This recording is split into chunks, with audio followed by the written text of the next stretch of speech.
Mary's lovely കിച്ചൻ്റെ പുതിയൊരു വീഡിയോയിലേക്ക് എല്ലാവർക്കും സ്വാഗതം. ഇന്നത്തെ വീഡിയോയിലൂടെ നമ്മൾ ഫുഡൊക്കെ വീട്ടിൽ തയ്യാറാക്കുമ്പോൾ അറിഞ്ഞിരിക്കേണ്ട കുറച്ച് ടിപ്സാണ് ഞാനിവിടെ ഷെയർ ചെയ്യുന്നത്. നമ്മൾ കടകളിൽ നിന്ന് മിക്കവാറും പിസ്സയൊക്കെ വാങ്ങിച്ച് കുട്ടികൾക്ക് കൊടുക്കാറുണ്ട്. അപ്പോൾ നമ്മൾ വാങ്ങുന്ന പിസ്സ ബാക്കി വരുന്നത് നമ്മളെടുത്ത് ഫ്രിഡ്ജിൽ വെച്ചിട്ട് പിറ്റേ ദിവസം നമ്മളത് മൈക്രോവേവിലോ അല്ലെങ്കിൽ പാനിലൊക്കെ വെച്ച് ചൂടാക്കി എടുക്കാറാണ് പതിവ്. നമ്മൾ കടയിൽ നിന്ന് വാങ്ങുന്നത് പോലെ ഫ്രഷായിട്ട് തന്നെ നമുക്ക് പിസ്സ കിട്ടാനായിട്ട് നമ്മൾ പിസ്സ ചൂടാക്കാനായിട്ട് ഒരു പാനിലേക്ക് വെച്ചിട്ട് അതിലേക്ക് 1-2 ടേബിൾ സ്പൂൺ വെള്ളം കൂടി ഒഴിച്ചിട്ട് ഇതൊന്ന് അടച്ച് വെച്ച് നമ്മൾ 2-3 മിനിറ്റ് നമ്മളൊന്ന് വേവിച്ചെടുക്കുകയാണെങ്കിൽ കടയിൽ നിന്ന് നമ്മൾ വാങ്ങുമ്പോൾ കിട്ടുന്ന അതേ ഫ്രഷ്നെസ്സിൽ തന്നെ നമുക്ക് പിസ്സ കിട്ടും. ഞാനിപ്പോൾ ഒരു 3 മിനിറ്റ് ഇതൊന്ന് അടച്ച് വെച്ച് കുക്ക് ചെയ്യുവാണ്. നമുക്ക് തുറന്ന് നോക്കാം. ഇപ്പോൾ നമ്മുടെ പിസ്സ നല്ല ഫ്രഷായിട്ട് തന്നെ ഇരിക്കുന്നുണ്ട്. നമുക്കിത് കട്ട് ചെയ്ത് നോക്കാം. ഇതുണ്ടല്ലേ, നല്ല സോഫ്റ്റായിട്ട് തന്നെ ഇരിക്കുന്നുണ്ട്. അല്ലെങ്കിൽ ഇത് തണുത്ത് കഴിയുമ്പോൾ നല്ല കട്ടിയായിട്ടിരിക്കും. ഈ ഒരു ടിപ്പ് നിങ്ങൾക്ക് ഇഷ്ടമായെന്ന് വിചാരിക്കുന്നു. നമുക്ക് അടുത്തൊരു ടിപ്പിലേക്ക് പോകാം. അടുത്ത ടിപ്പ് എന്ന് വെച്ചിട്ടുണ്ടെങ്കിൽ നമ്മൾ ഫിഷ് കുറച്ച് കൂടുതൽ വാങ്ങുകയാണെങ്കിൽ ഇതുപോലെ മാരിനേറ്റ് ചെയ്തെടുത്ത് വെച്ചിട്ടുണ്ടെങ്കിൽ നമുക്ക് സമയം വളരെയേറെ ലാഭിക്കാനായിട്ട് പറ്റും. ഇപ്പോൾ ഞാനിവിടെ ഒരു മസാല തയ്യാറാക്കാനായിട്ട് വെച്ചിട്ടുണ്ട്. കുറച്ച് കറിവേപ്പിലയും ഇഞ്ചിയും വെളുത്തുള്ളിയും കൂടിയാണ് എടുത്തിട്ടുള്ളത്. ഇതൊരു മിക്സിയുടെ ജാറിലേക്ക് ഇട്ട് കൊടുക്കാം. ഇനി ഇതിലേക്ക് ആവശ്യത്തിനുള്ള മഞ്ഞൾപ്പൊടിയും മുളക് പൊടിയും ചേർത്ത് കൊടുക്കാം. ഒപ്പം തന്നെ കുറച്ച് നാരങ്ങ നീരും 1 ടേബിൾ സ്പൂൺ വെളിച്ചെണ്ണയും കൂടെ ഒഴിച്ചു കൊടുക്കാം. പാകത്തിനുള്ള ഉപ്പും ഒരല്പം വെള്ളവും കൂടെ ചേർത്ത് നമുക്കിത് നല്ല പേസ്റ്റ് പോലെ അരച്ചെടുക്കാം. മസാല ഇങ്ങനെ നമ്മൾ തയ്യാറാക്കി എടുക്കുകയാണെങ്കിൽ നമ്മൾ മീൻ വറുത്ത് കഴിയുമ്പോൾ മീനിന് നല്ലൊരു ടേസ്റ്റ് ആയിരിക്കും. അപ്പോൾ ഈ മസാല നമുക്ക് മീനിലേക്ക് പുരട്ടി വയ്ക്കാം. മസാല പുരട്ടിയതിന് ശേഷം ഓരോ പ്രാവശ്യവും നമുക്ക് എത്ര മീനാണോ ആവശ്യമുള്ളതെന്ന് വെച്ചാൽ അതനുസരിച്ച് നമുക്ക് ഓരോരോ കണ്ടെയ്നറുകളിലാക്കി ഫ്രീസറിൽ സൂക്ഷിക്കാം. ആവശ്യമുള്ളത് ആ സമയത്ത് കുറച്ച് മുൻപേ എടുത്ത് പുറത്ത് വെച്ച് ഐസ് പോയതിന് ശേഷം നമുക്കിത് നന്നായിട്ട് വറുത്തെടുക്കാം. ഇങ്ങനെ നമ്മൾ ചെയ്യുകയാണെങ്കിൽ നമുക്ക് ഒരുപാട് സമയം ലാഭിക്കാം. ഓരോ സമയത്തും മീനെടുത്ത് ക്ലീൻ ചെയ്ത് അതിൽ മസാലയൊക്കെ പുരട്ടുന്നതിന് പകരം ഓരോ സമയത്തും ആവശ്യമുള്ളത് അതാത് സമയത്ത് നമുക്കെടുത്ത് ഉപയോഗിക്കാം. ഈ ഒരു ടിപ്പ് നിങ്ങൾക്ക് യൂസ്ഫുൾ ആയെന്ന് വിചാരിക്കുന്നു. ഇനി നമുക്ക് അടുത്തൊരു ടിപ്പിലേക്ക് പോകാം.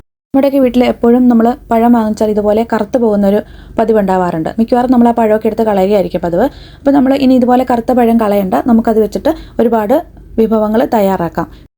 2 പഴമാണ് എടുത്തിട്ടുള്ളത്. നന്നായിട്ട് കറുത്ത പഴമാണ്. നിങ്ങളത് കണ്ടപ്പോൾ നിങ്ങൾക്ക് മനസ്സിലായി കാണും. ഇനി ഞാൻ ആ പഴം എടുത്തൊരു മിക്സിയുടെ ജാറിലിട്ടൊന്ന് ഇച്ചിരി കഷ്ണങ്ങളായിട്ട് ഇട്ട് കൊടുത്തിട്ട് ഇതൊന്ന് നന്നായിട്ട് അടിച്ചെടുക്കാം. ഞാനിപ്പോൾ ആ പഴം നന്നായിട്ടൊന്ന് അടിച്ചെടുത്തിട്ടുണ്ട്. കട്ടകളൊന്നും ഇല്ലാതെ തന്നെ നന്നായിട്ട് അടിച്ചെടുത്തതാണ്. ഇത് ഒരു ബൗളിലേക്ക് ഇട്ട് കൊടുക്കാം. ഞാൻ ഈ പഴം അടിച്ചെടുത്തതിലേക്ക് 1.5 കപ്പ് ഗോതമ്പ് പൊടി കൂടി ചേർത്ത് കൊടുക്കുകയാണ്. ഇനി ഈ പഴവും ഗോതമ്പ് പൊടിയും കൂടി നന്നായിട്ടൊന്ന് മിക്സ് ചെയ്തിട്ടെടുക്കാം. ഞാനിവിടെ തയ്യാറാക്കാൻ പോകുന്നത് ചപ്പാത്തിയാണ്. നമ്മൾ സാധാരണ ചപ്പാത്തി തയ്യാറാക്കുന്നത് പോലെ തന്നെ ഇതും തയ്യാറാക്കിയാൽ മതി. ഇതിലേക്ക് പാകത്തിനുള്ള ഉപ്പും വെള്ളവും കൂടി ചേർത്ത് നന്നായിട്ട് ചപ്പാത്തിക്ക് കുഴയ്ക്കുന്ന പോലെ നന്നായിട്ടൊന്ന് കുഴച്ചെടുക്കാം. ഞാനിപ്പം ഈ മാവ് നന്നായിട്ട് കുഴച്ചെടുത്തിട്ടുണ്ട്. ഇനി ഇതിൻ്റെ മുകളിലേക്ക് 1 ടീസ്പൂൺ ഓയിലും കൂടെ റബ്ബ് ചെയ്തിട്ട് അരമണിക്കൂർ അടച്ചു വയ്ക്കാം. മണിക്കൂറിന് ശേഷം ഇത് തുറന്ന് ഇതുപോലെ ചെറിയ ഉരുളകളാക്കിയിട്ട് ചപ്പാത്തി പരത്തുന്നത് പോലെ പരത്തിയെടുക്കാം. ചപ്പാത്തി നമ്മൾ സാധാരണ ചപ്പാത്തി ചുടുന്നത് പോലെ തന്നെ തിരിച്ചു മറിച്ച് വിട്ട് അതിൻ്റെ മേലിൽ ഗോൾഡൻ ബ്രൗൺ കളർ വരുന്നത് വരെ നമുക്കിത് ചുട്ടെടുക്കാം. നല്ല സോഫ്റ്റ് ആയിട്ടുള്ള ഫ്ലഫി ആയിട്ടുള്ള ചപ്പാത്തിയാണ് നമുക്ക് കിട്ടിയിട്ടുള്ളത്. ഇത് കഴിക്കാനായിട്ട് നമുക്ക് സാധാരണ കറികളൊക്കെ കൂട്ടി തന്നെ കഴിക്കാം. പഴം ചേർത്തത് കൊണ്ട് വലിയ മധുരമോ അല്ലെങ്കിൽ പഴത്തിൻ്റേതായിട്ടുള്ള ടേസ്റ്റോ ഒന്നും ഉണ്ടാവില്ല. പഴുത്ത പഴം വീട്ടിലിരിക്കുന്നുണ്ടെങ്കിൽ ഇതുപോലെ ഒന്ന് തയ്യാറാക്കി നോക്കുക. ഈ ഒരു ടിപ്പും നിങ്ങൾക്ക് ഇഷ്ടമായെന്ന് വിചാരിക്കുന്നു. അടുത്തൊരു ടിപ്പിലേക്ക് പോകാം. എപ്പോഴും ദോശയും ഇഡ്ഡലിയൊക്കെ ഉണ്ടാക്കാനായിട്ട് മാവ് ഇതുപോലെ തയ്യാറാക്കി എടുക്കാറുണ്ട്. ഒരു ദിവസം നമ്മൾ ഇഡ്ഡലിയൊക്കെ ഉണ്ടാക്കി കഴിഞ്ഞ് കഴിഞ്ഞാൽ അടുത്ത ദിവസത്തേക്കുള്ള മാവ് നമ്മൾ ഫ്രിഡ്ജിൽ വെക്കാറാണ് പതിവ്. അപ്പോൾ നമ്മൾ അതെടുത്തിട്ട് തയ്യാറാക്കുമ്പോൾ ചിലപ്പോൾ തലേ ദിവസം ഉണ്ടാക്കി അത്രയും ചിലപ്പോൾ സോഫ്റ്റ്നെസ് ചിലപ്പോൾ കിട്ടിയില്ല എന്ന് വരും. അപ്പോൾ അങ്ങനെ സോഫ്റ്റ് ആയിട്ട് കിട്ടാൻ വേണ്ടിയിട്ട് ഇതുപോലെ 1 ടേബിൾ സ്പൂൺ ഓയിലും കൂടെ ഈ മാവിലേക്ക് ചേർത്തിട്ട് നന്നായിട്ട് ഇളക്കി യോജിപ്പിച്ചതിന് ശേഷം നമുക്ക് ദോശയോ അപ്പമോ ഒക്കെ തയ്യാറാക്കി എടുക്കാം. ഇപ്പോൾ അപ്പത്തിൻ്റെ മാവായാലും ഇതുപോലെ ഓയിൽ ചേർത്തിട്ട് ചുട്ടെടുത്താൽ മതി. നല്ല സോഫ്റ്റായിട്ട് തന്നെ നമുക്ക് കിട്ടും. അപ്പോൾ ഞാൻ അത് വെച്ചിട്ട് ദോശ തയ്യാറാക്കിയതാണ്. നമുക്ക് കാണുമ്പോൾ തന്നെ അറിയാം നല്ല സോഫ്റ്റ് ആയിട്ടുള്ള ദോശയാണ്. ഈ ഒരു ടിപ്പ് നിങ്ങൾക്ക് ഇഷ്ടമായെന്ന് വിചാരിക്കുന്നു. നമുക്ക് അടുത്തൊരു ടിപ്പിലേക്ക് പോകാം. ഇപ്പോൾ നമ്മൾ നാടൻ കറികൾ തയ്യാറാക്കുമ്പം അതിലേക്ക് ഒരല്പം ഭംഗിയും കളറും ഒക്കെ കിട്ടുന്നതിന് വേണ്ടിയിട്ട് ഉള്ളൊരു ടിപ്പാണ്. മത്തങ്ങ കൊണ്ട് ഒരു പച്ചടിയാണ് തയ്യാറാക്കുന്നത്. അതിനായിട്ട് 1 കപ്പ് മത്തങ്ങ 1 കപ്പ് വെള്ളം കൂടി ചേർത്ത് നമുക്കൊന്ന് വേവിച്ചെടുക്കാം. ഇതിലേക്ക് പാകത്തിനുള്ള ഉപ്പും കുറച്ച് കറിവേപ്പിലയും കൂടി ചേർത്ത് ഇത് നന്നായിട്ടൊന്ന് വേവിച്ചെടുക്കാം. മീഡിയം ഫ്ലെയിമിൽ വെച്ചിട്ട് ഇത് കുക്ക് ചെയ്യാം. ഇത് വെന്ത് വരുന്ന സമയം കൊണ്ട് നമുക്കിതിലേക്കുള്ള അരപ്പ് തയ്യാറാക്കിയെടുക്കാം. 1 കപ്പ് തേങ്ങ ചിരകിയതും 3 പച്ചമുളകും 1 ടീസ്പൂൺ കടുകും പിന്നെ ഒരു 2 ടേബിൾ സ്പൂൺ വെള്ളം കൂടി ഇതിലേക്ക് ചേർത്ത് നല്ല പേസ്റ്റ് പോലെ നമുക്കിത് അരച്ചെടുക്കാം.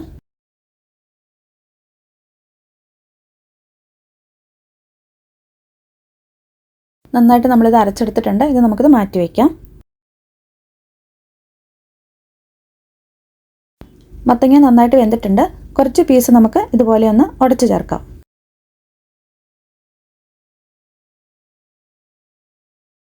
ഇതിലേക്ക് നമ്മൾ അരച്ചു വെച്ചിരിക്കുന്ന തേങ്ങയുടെ അരപ്പ് ചേർത്ത് കൊടുക്കാം. മിക്സിയുടെ ജാറിലേക്ക് ഒരല്പം വെള്ളം കൂടെ ഒഴിച്ച് അതും കൂടി നമുക്കിതിലേക്ക് ചേർക്കാം. ഇനി എല്ലാം കൂടെ നന്നായിട്ടൊന്ന് ഇളക്കി യോജിപ്പിക്കാം. അരപ്പിൻ്റെ പച്ചമണം മാറുന്നവരെ ഇതൊന്ന് കുക്ക് ചെയ്യാം. 2 മിനിറ്റ് മീഡിയം ഫ്ലെയിമിൽ വെച്ച് കുക്ക് ചെയ്യുമ്പോൾ തന്നെ ഇതിൻ്റെ പച്ചമണമൊക്കെ മാറിക്കിട്ടും. ഒരല്പം തണുക്കാനായിട്ട് നമുക്ക് സ്റ്റൗ ഓഫ് ചെയ്യാം. തണുത്തതിന് ശേഷം നമുക്കിതിലേക്ക് തൈര് ചേർക്കാനുണ്ട്. ഞാനിവിടെ ഒരു 3/4 കപ്പ് കട്ട തൈരാണ് എടുത്തിട്ടുള്ളത്. ഇത് മിക്സിയുടെ ജാറിലിട്ട് ഒന്ന് അടിച്ചെടുക്കാം. ഒന്ന് പൾസ് ചെയ്തെടുത്താൽ മതി, ഒരുപാട് അടിക്കരുത്. ഇതൊന്ന് പൾസ് ചെയ്തെടുത്തതിന് ശേഷം അത് നമുക്ക് തണുത്തിരിക്കുന്ന മത്തങ്ങയുടെ കറിയിലേക്ക് ചേർത്ത് കൊടുക്കാം. നന്നായിട്ടൊന്ന് ഇളക്കി യോജിപ്പിക്കാം.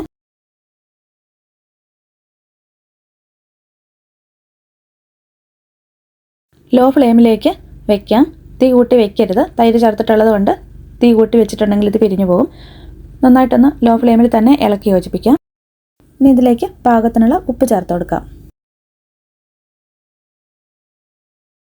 ചെറുതായിട്ടൊന്ന് ചൂടായി വരുമ്പോഴത്തേനും നമുക്ക് സ്റ്റൗ ഓഫ് ചെയ്യാം. മത്തങ്ങ പച്ചടി റെഡി ആയിട്ടുണ്ട്. ഇനി നമുക്കിതൊരു ബൗളിലേക്ക് മാറ്റാം. അതിനുശേഷം നമുക്കിതിലേക്ക് താളിച്ച് ചേർക്കാം. താളിച്ച് ചേർക്കാനായിട്ട് ഒരു തടക്കയിലേക്ക് 1 ടേബിൾ സ്പൂൺ വെളിച്ചെണ്ണ ഒഴിച്ച് കൊടുത്തിട്ടുണ്ട്. നമ്മൾ നാടൻ കറികളിൽ എപ്പോഴും വെളിച്ചെണ്ണ തന്നെ വേണം ചേർക്കാനായിട്ട്. എണ്ണ ചൂടായി വരുമ്പോഴത്തേക്കും അതിലേക്ക് 1 ടീസ്പൂൺ കടുക് ഇട്ട് കൊടുക്കാം. കടുക് പൊട്ടി വരുമ്പോഴത്തേക്കും ഇതിലേക്ക് കുറച്ച് കറിവേപ്പിലയും വറ്റൽമുളകും ഇട്ട് കൊടുക്കാം.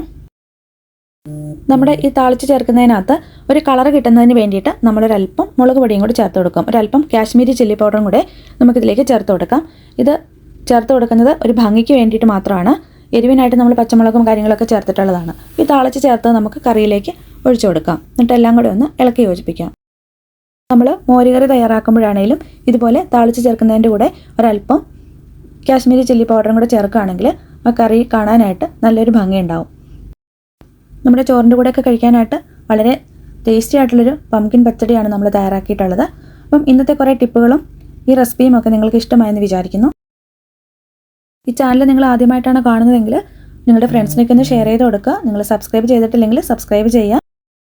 അതുപോലെ വീഡിയോ മറ്റുള്ളവർക്ക് ഷെയർ ചെയ്ത് കൊടുക്കാനും നിങ്ങളുടെ ഫീഡ്ബാക്ക് അറിയിക്കാനും മറക്കല്ലേ. പുതിയൊരു വീഡിയോയുമായി നമുക്ക് വീണ്ടും കാണാം.